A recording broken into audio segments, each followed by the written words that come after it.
Welcome, guys. This is Eagle Talk Special Edition, and we actually have a live audience in the building. Yay! Say what up, fam? What's up, guys? Okay, y'all gotta do that better. Look, say what up,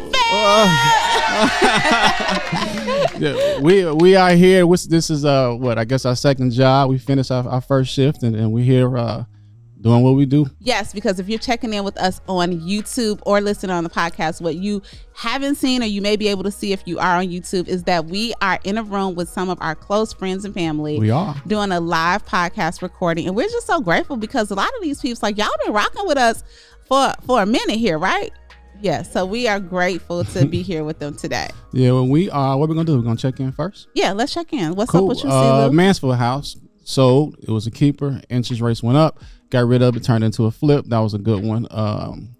I was actually thinking about too. Corey's in the building. His episode did really, really good last week when we talked real estate with him, his real estate journey. Yeah. And we hit a milestone with Eagle Talk. Protect Your Bag came out about 3 weeks ago. Yeah, the Protect Your. Did y'all see Protect Your Bag? Yeah. Really dope episode. Actually, Glennis kind of spearheaded that with a conversation we had off camera. But we just hit 3,000 views. So that was, really dope. So as of right now, that's our highest viewed podcast, and that's makes it the work worth it. It does. And that's the interesting thing, y'all, when we talk about just consistency. And how many of y'all know, like, you have been consistently doing something and you're like, man, when am I going to start seeing fruit from it? Yeah. And that's just crazy how this whole podcasting, I think any business, right? Like, it's one day it seems like you struggling to get some traction. Then the next day it's like, oh, am I Oprah? No, we're not Oprah yet. We're not Oprah. Yeah. But that's just how it goes. Right. I know what you're saying. So my check-in is that I am very grateful because I am having the best real estate month that I have had ever. Kudos to you. Yeah, it's been going really good. But even in that, I had a little situation, y'all, where agent tested my gangster. He tested my gangster, my Jesus, my he has you questioning a lot. Y'all ever been in a situation where you like, I know I'm not stupid, but somebody talking to you like, I gotta be stupid because he can't be this stupid. Right. That's the way I felt. I got a little frazzled. I was a little like kind of all over the place, and waking up in the middle of the night looking at contracts and thinking about how I'm gonna have this conversation. I'm playing worst case scenario in my head. And finally that morning I was getting dressed and I was like, oh, you haven't even prayed about it, right? Yeah. And I sat down and I sat down in my closet. I didn't even get in my real prayer area. Like sometimes we can be too deep even with praying. Like, I got to go to my prayer room. Right. Like the Lord, like, sit your butt right here on this floor. Yeah. Right. And I had a conversation with him and I just gave it to him. I was like, look, Lord, and this ain't even about me or the commission. I was thinking about my clients. I was thinking about, their integrity and just really, okay, I need to cast even this, like, even though I think I know what I know and I know that I know what I know, but there are still some things that I always have to go to God with. So that was just my lesson, that even on your best real estate month, don't act brand new. Like he didn't give you those blessings and these opportunities. Yeah, I think from what I remember, I just think that he kind of frazzled you a little bit, and it rhymes with hissed. Yeah. He hissed me off. Yeah. That's what happened. I hadn't seen you there in a while, but you handled it well. That's what happened. And honestly though, and this is what segues into our conversation today, is because what I felt in those moments, and have y'all ever had those moments where, I don't care if it's in your business or you in your corporate meeting and you feel your heart rate, like, why is my heart rate elevated over this email like this? Right. And in entrepreneurship, I think that a lot of times we have things that happen that make us be like, oh, this must not be for me, right? Because I'm feeling this way or I'm hitting this wall, I need to stop.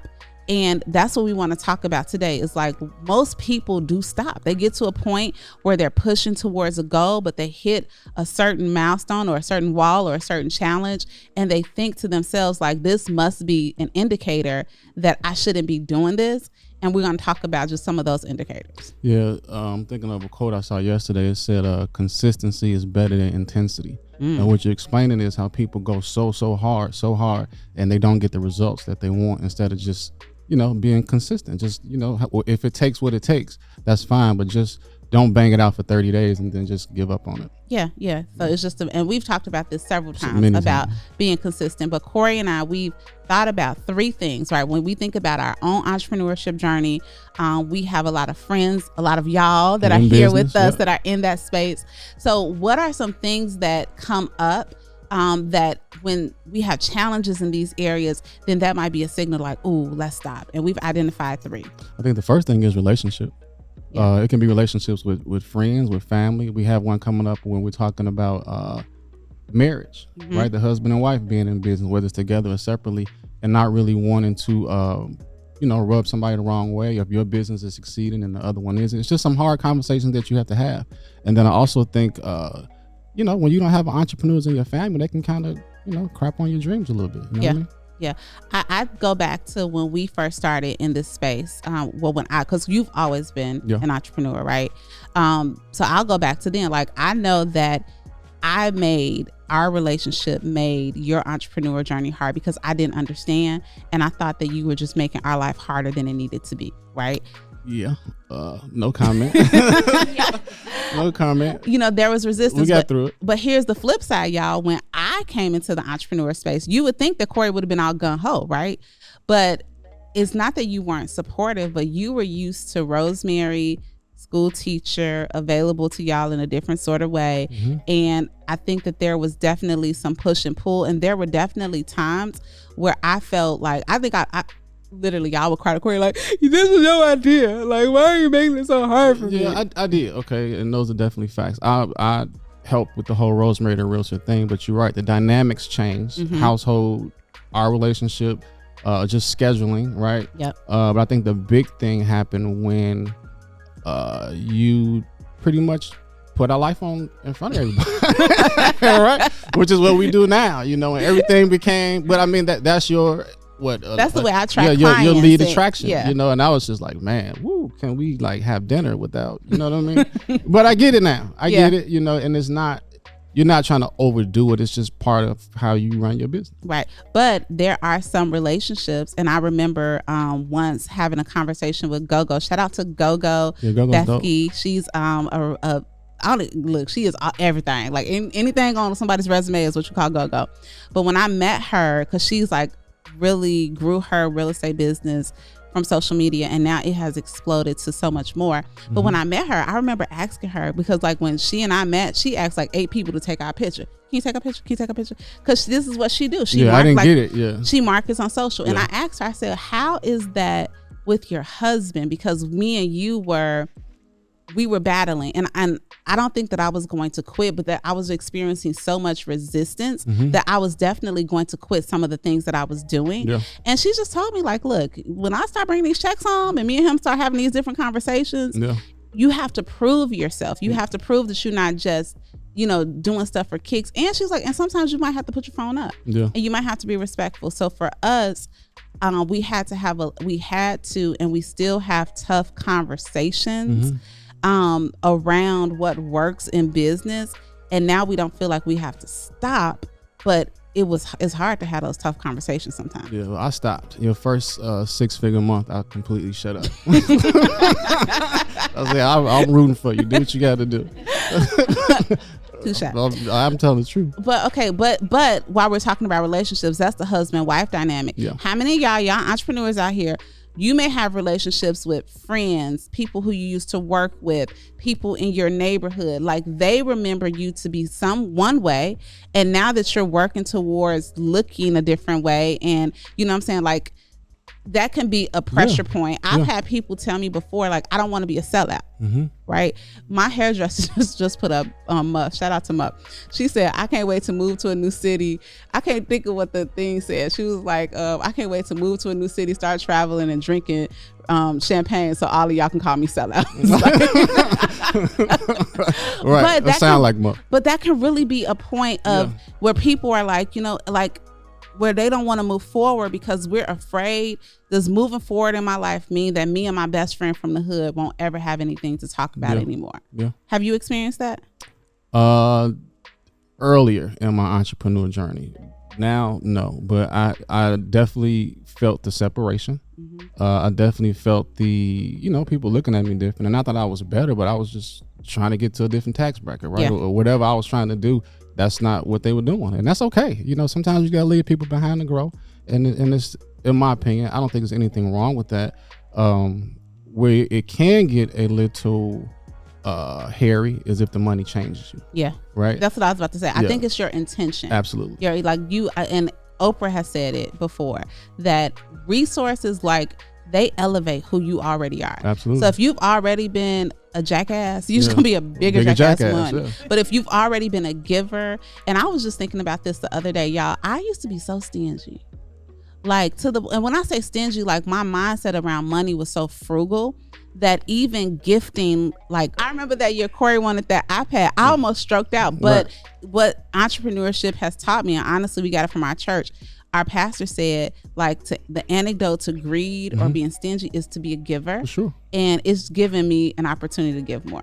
Yeah, I think that's a good one. It's funny because, I'll wait to the end for that. But I had lunch with him yesterday, and he brought up some really good stuff on this subject.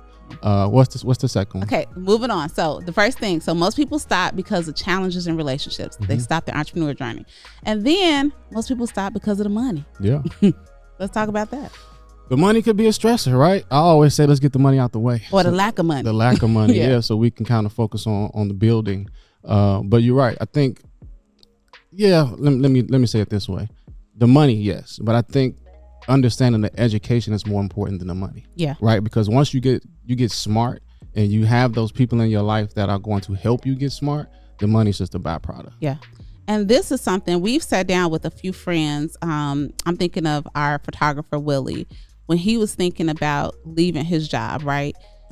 He was just really thinking of it seems so overarching because of the money piece, right? Because you have this 2-week job that you can depend on no matter what happens. And we definitely, as entrepreneurs, if you don't work, you don't eat. Right. And we really sat down with him and we were like, okay, well, let's really talk about how much money you make, right? Yeah. And when we broke that down, and this is a good tool to anybody who's thinking about shifting into something different. And I'm not saying that your job is not compensating you well, but for a lot of us, when we really think about what we need to survive, it's a base level amount of clients, right? It's probably clients that you're already managing in your photography business, in your, your networking, in your life coaching, and whatever it is. And when you really take the money off the pedestal and just be like, okay, I need this tool, and what do I have to do to get there, instead of making it a big old thing. Yeah, I think Willie is a great example because I remember when I personally talked to him one-on-one, we said timelines, right? Yep. We got the money part first, and we figured out how much that number needed to be. And he was like, for him to survive, right? Because it was something minimal, y'all. It was like if he booked 10 clients a month, then that would be the amount of money he needed to quit his job. And then he thought, and then if I went at work, how many more clients could I book a month? Right, exactly. Y'all think? Yeah. and honestly, when we put the timeline, I forgot what it was in the summer, so maybe it was 6 months, right? January 1. Yeah. And then December, he called me and was like, I talked to my boss and he said it's not a good time. I'm like, duh, why would he say it's a good time to quit your job? Stop. Exactly. Most people stop because somebody else wants you to build what they're building, and now we think, I can't do this for me. Yeah. Well, we went right back at it, with another 60 to 90 day plan, and he put it to work. And then he really, it's kind of like when you do it and it works. It's kind of like moving here, right? When you ask somebody about moving to Texas and how do you like it and what do you wish, you would have did differently, you wish you would have did it earlier. Yep. Right? And that's what he said. Yep. He wish he would have did it earlier. Yeah. So, I wish I could tell y'all, I'm having my best real estate month ever this month. A couple months ago, I had my worst real estate month ever this month, right? So just keeping it 100 as entrepreneurs, with anything, finances are not always going to flow exactly the way you want it to, but that doesn't mean that you go back and you go fill out your resume. Look, I'm looking at one of my friends. I'm just going to pay in the audience. I ain't going to make eye contact. But we just had a conversation a little while ago, just because it's not going exactly the way you want it to go right now, unless the Lord is really, now I will say this, sometimes we all know we done been in some stuff. Yeah. And we like, Lord, I had no business trying to do hair. Right. Speaking of which, this is such a random topic. But one time I told this girl at my job, when I was working at Insure One, I told this Hispanic girl I knew how to do twists. Yeah. I let this girl come all the way over my house to do twists, and I did not know how to do them. And then I was like, I'm going to curl them instead. I thought her hair was all greasy. I knew doggone well. Right. I should not have been trying to. And sometimes it's like that in what we're doing, because so sometimes we really do need to have those talks with ourselves and with the Lord to say, okay, am I really doing what I'm supposed to be doing? Or am I trying to, make something fit that you haven't called me to or called me to yet? That's not what we talk about. Yeah. We're talking about when the money isn't flowing exactly right. That don't mean you quit. You might need to Uber. We just talked about that with you and Ed. Yeah. You might need to have a side job. You might need to stop, eating out like you a king. You may have to make some modifications, but just because it gets tight does not mean it's not right. I just preached. That was preaching. Yeah, you did. What I'm gonna say behind that too was is even if you think what you're doing is what you're supposed to be doing, but you're not getting compensated for it. Yep. Sometimes you got to stay in that pain. You got to feel it because that's where the learning is, right? Yeah. What could I be doing differently with my time? Should I be making a to-do list? Should I have a mentor? All of the things that we talk about all of the time, but people run away from it, right? Because that requires work. Yeah. And then it's easy to say, I don't want to do the work. Let me go back to a regular job, as opposed to, pursuing what I'm trying to do. Exactly. And that's going to bring us to the last one. And then there's a question, but the last one that we talked about is like, people stop just at the fear of no. Yeah. Yeah. Just at the fear that someone you're saying somebody to tell you no. Somebody to tell you no. Like, it's going to be a no. It's going to be rejection.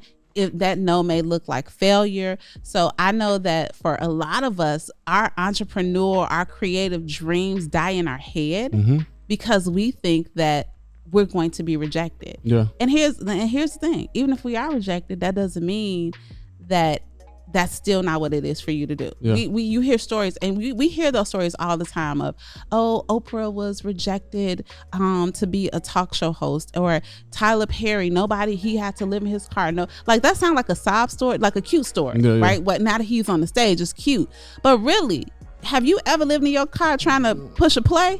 Right? But think about Tyler right now, and not just his wealth. Think about all of the lives he has changed. For sure. From the people that he's given, all of the Black folks he's given jobs and opportunity to my mama, who went to heaven laughing at all the Madea movies. You know what I'm saying? For sure. If he would have stopped at that no, then he would have robbed the world of his gifts. He just had a certain level of obedience to his goal. Yeah. That's what he had. I'm thinking about Stephanie's in the building.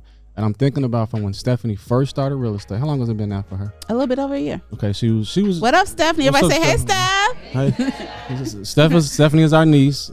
She's also helped me in my business as my assistant, and she's on Rosemary's team. But I remember when she first started, she was really, really, I don't want to say timid and shy. But, she was timid and shy. Timid and shy.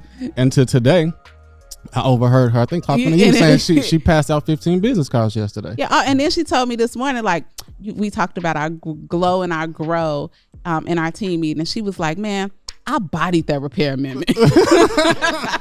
That's what I'm saying. So she just, she stuck to the script and got done in the business. Yeah, but if she would have stopped at no, and that's what I love, and that's what I love about coaching, and, that's why I love that the Lord has given us the opportunity to not just experience success in our own businesses, but to have this platform where we're sharing with others, because I love it when somebody comes back and they're like, man, like not, we didn't give it to them, but just that extra nudge, like, hey, you doper than you think you are, and that's the podcast episode that I will link in the show notes. At the down. Yeah. I'm going back to protect your bag. I just got to. I mean, I can't believe that episode got 3,000 views. That puzzles me, right? And that was episode 73, I think. I think it was 73. And we really, it wasn't on this subject, but it was really about protecting not just your money, but protecting your dream, your will, everything that you're going after, right? Because we're in times, again, we're in a 7.5% interest rate for investors right now. Yeah. Jobs and all of this stuff. So it's people having, I was in a meeting 2 weeks ago. They said there's about to be over 500,000 foreclosures hit the street between now and March. Right? That's not good stories. You know what I mean? So you have to protect what you're going after. And you cannot, absolutely under no circumstances, stop at a no. Yeah, you cannot stop at a no. Yeah. And this just wraps it up with what we were talking about, because with protecting your bag and not stopping at no and not letting relationships or money, the question that we want to pose to our audience, whether you are in front of us or on YouTube or on the podcast, is your no, your stopping or going, how is that serving your future self? Yeah, so it goes back to what we said when we listened to the T.D. Jakes sermon. Yep. And he said that everybody, meaning every human being, has a older person in them that is dependent on the younger person of them now to be smart. Yep. Right? So we're talking about decision making in the present, because, you know, you think you're going to be 60 or 70 and healthy, or you think you're going to be, you know, able to retire with $3 million in the bank, or, you know what I'm saying? It's those decisions that are being made right now that are going to shape your future, but people don't have that type of that long-term thinking, I guess is what I'm trying to say. And the saddest thing is being stuck. Yeah, you know, for sure. Because what all of this boils down to is fear. Mm-hmm. You know, most people stop because of fear of relationships, fear of money, fear of no. And thinking about the future version of you, right? Is the future version of me going to be happy that I follow my diet? Right. or when she put, or is she gonna be at the pool with her the cover up on? Yeah. Right. No, real talk. Yeah. So that's a question that I'm starting to ask myself more and more, is how is this decision serving my future self? I like that. And that's the question that we're gonna ask y'all to just ponder and drop it in comments.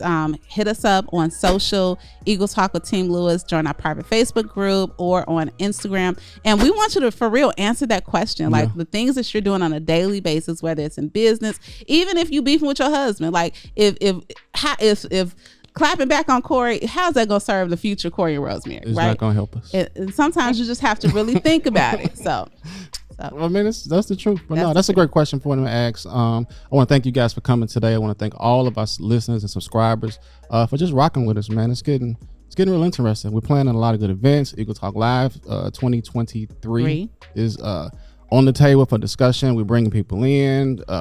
I don't know. It's just a lot. It's a lot. It's our second job, right? Yes, it's going great. So again, the way that you can support us and what would mean the world to us is go ahead and hit that share button, subscribe, and look, hold up the number 5-star review. It literally will take you 30 seconds to give a review, and that just helps us climb the charts. It just helps support this effort, and it just helps us to keep showing up. All right, see y'all later. Peace. Bye, y'all.